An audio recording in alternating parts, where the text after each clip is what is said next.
अलसऊदी Urdu service की जानिब से फैसल बिन तलहा आपकी खिदमत में हाजिर है। अस्सलामु अलैकुम।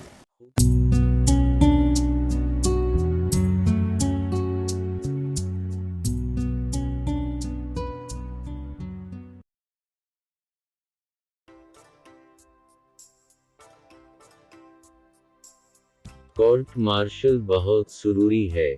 वाह खान साहिब वाह, आपने तो हमारा दिल ही बाग बाग कर दिया। हमारे साबिक वजीर आज़म इमरान खान ने फरमाया है कि साबिक army chief general Qamar Javed Bajwa का कोर्ट मार्शल होना चाहिए क्योंकि इन्होंने रूस के खिलाफ तकरीर की थी। खान साहिब का ये बयान सुनकर मैंने फौरी तौर पर तारीख देखी। ये 3 मार्च 2023 को जुमा का दिन था और खान साहिब जमान पार्क लाहौर में अपनी रहाइशगाह पर सहाफ़ियों से गुफ्तगू के दौरान बाजवा साहिब के खिलाफ शोला बैनी में मसरूफ़ थे। बाजवा साहिब की जिस तकरीर पर कोर्ट मार्शल का मुतालबा किया गया, ये तकरीर 2 अप्रैल 2022 को इस्लामाबाद सिक्योरिटी डायलॉग के आखिरी दिन की गई। इस वक्त इमरान खान वजीर आज़म थे। आइन की दफ़ा 243 के तहत अफवाज पाकिस्तान विफाकी हुकूमत का मातहत इदारा तस्वुर होती है, और अगर आर्मी चीफ की तकरीर आइन की दफ़ा 244 के तहत इनके हलफ की खिलाफ वर्जी थी तो इमरान खान वजारत दिफा के ज़रिए बाजवा साहिब के कोर्ट मार्शल का हुक्म दे सकते थे। इस वक्त तो हमारे खान साहिब खामोश रहे, लेकिन 11 माह के बाद वो बाजवा के कोर्ट मार्शल का मुतालबा कर रहे हैं जब शहबाज शरीफ वजीर आज़म हैं। आपको ये याद दिलाना ज़रूरी है कि फरवरी 2022 के आखिरी हफ्ते में इमरान खान ने रूस का दौरा किया था, जिस दिन इमरान खान मास्को पहुंचे। उसी दिन रूस ने यूक्रेन पर हमला कर दिया। यूक्रेन इन चंद ममालिक में से एक था जिन्होंने अगस्त 2019 में भारतीय हुकूमत की तरफ से मकबूजा जम्मू कश्मीर की आईनी हैसियत तब्दील करने की मुखालफत की थी। इमरान खान रूस से वापस आए तो बाजवा ने इन्हें तजवीज़ दी कि आपको यूक्रेन के खिलाफ रूसी जारहीद की मजम्मत करनी चाहिए। इमरान खान ने ये तजवीज़ मुस्तरद करते हुए कहा कि हमें भारत की तरह इस मामले में न्यूट्रल रहना चाहिए। बाजवा का मसला भारत या कश्मीर नहीं था, इनका मसला एक और एक्सटेंशन हासिल करना था और वो अमेरिका को खुश रखना चाहते थे। इमरान खान ने इनकी बात ना मानी तो इन्होंने चंद रोज़ बाद इस्लामाबाद में एक कॉन्फ्रेंस के दौरान रूस की मजम्मत कर दी, जिस पर खान साहिब ने सिर्फ अपने दांत पीसे और कुछ नहीं किया। एक तरफ तो इमरान खान ने बाजवा के कोर्ट मार्शल का मुतालबा किया और दूसरी तरफ वो मौजूदा army chief general Asim Munir से मुलाकात की ख्वाहिश का इजहार कर रहे हैं और कहते हैं मैं तो इनसे मिलना चाहता हूं, लेकिन अगर वो ना मिलना चाहें तो मैं क्या करूं।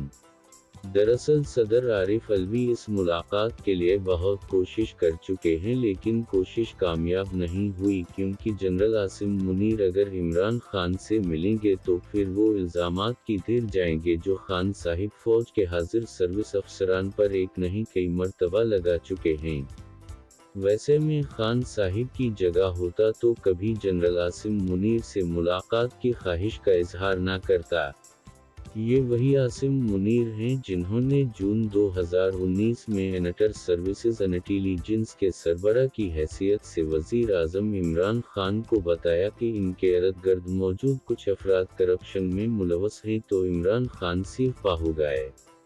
इन्होंने फौरी तौर पर जनरल बाजवा से कहा कि आसिम मुनीर को हटाकर फैज़ हमीद को ISI का चीफ बनाया जाए। बाजवा साहिब की मुद्दत मुलाजमत 4 माह में पूरी होने वाली थी और वो एक्सटेंशन के लिए इमरान खान की दिन-रात खुशामद किया करते थे। इन्होंने खान साहिब की फरमाइश पर आंखें बंद करके अमल किया और आसिम मुनीर को हटाकर फैज़ हमीद को इंटर सर्विसेज इंटेलिजेंस का सरबराह बना दिया। फैज़ हमीद ने इस मेहरबानी के एवज़ पहले तो वज़ीर आज़म को एक्सटेंशन के लिए राज़ी किया और फिर मुस्लिम लीग नून, पीपल्स पार्टी और पार्लियामेंट में मौजूद दीगर जमातों سوائے سینیٹر مشتاق احمد خان اور محسن داور سے بھی ایکسٹینشن کی حمایت حاصل کر لی۔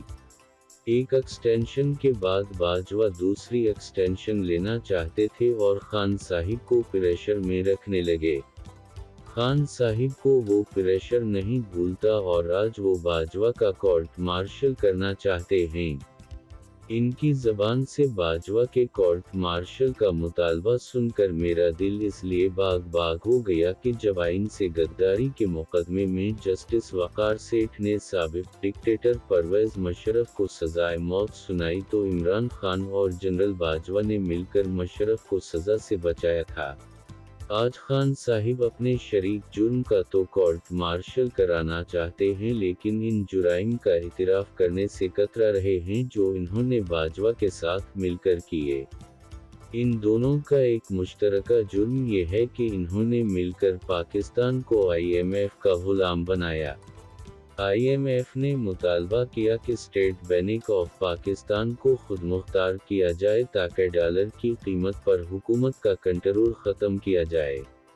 اس وقت کی اپوزیشن کے علاوہ کچھ حکومتی ارکان بھی اسٹیٹ بینک کی خود مختاری کا بل پاس کرانے کے مخالف تھے لیکن عمران خان اور باجوہ کی مشترکہ خواہش پر جنرل فیض نے انٹر سروسز انٹیلیجنس کے ذریعے ارکان پارلیمنٹ پر دباؤ ڈال کر یہ بل منظور کرا دیا۔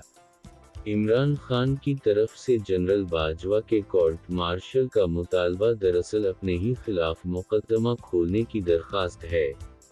باجوہ کے کورٹ مارشل کا مطلب ہے کہ پروجیکٹ عمران خان کی تحقیقات کا آغاز کیا جائے۔ یہ تحقیقات جنرل احمد شجاع پاشا اور جنرل ظہیر الاسلام سے ہوتی ہوئی جنرل فیض حمید تک پہنچے گی۔ باجوہ کے خلاف ایک گواہی تو آ چکی ہے۔ چودھری پرویز الہی خود بتا چکے ہیں کہ پچھلے سال انہیں PDM چھوڑ کر عمران خان کا ساتھ دینے کا مشورہ جنرل باجوہ نے دیا تھا۔ یہ مشورہ آئین کی دفعہ 244 کی خلاف ورزی تھا۔ بات یہیں پر نہیں رکے گی۔ شہباز شریف بھی جانتے ہیں کہ کب کب اور کہاں کہاں باجوہ نے دفعہ 244 کی خلاف ورزی کی۔ بلاول بھٹو زرداری کو بھی بتانا ہوگا کہ انہیں دبئی بلا کر کس نے کہا کہ اپنے والد صاحب کو طبی بنیادوں پر پاکستان سے باہر بھیج دیں۔ مولانا فضل الرحمان بھی بتائیں گے کہ انہیں آرمی ہاؤس میں مہنگے پرفیوم کے تحفے کیوں دیے جاتے تھے۔ یہ کورٹ مارشل بہت ضروری ہے۔ عمران خان ہمت پکڑیں اور اعلان کریں کہ ان کی پارٹی دوبارہ حکومت میں آئی تو جنرل باجوہ کا کورٹ مارشل کرے گی۔ پوری قوم کا دل باغ باغ ہو جائے گا۔ شکریہ۔ اللہ ایسی اور بہت سی ویڈیوز کے لیے ہمارے چینل کو سبسکرائب کریں اور ویڈیوز کو لائک بھی کریں۔ شکریہ۔ اب آپ سے اپنا فیصل بن طلحہ اجازت چاہتا ہے۔ اللہ تعالیٰ آپ سب کا حامی و ناصر ہو۔ آمین۔ اللہ حافظ۔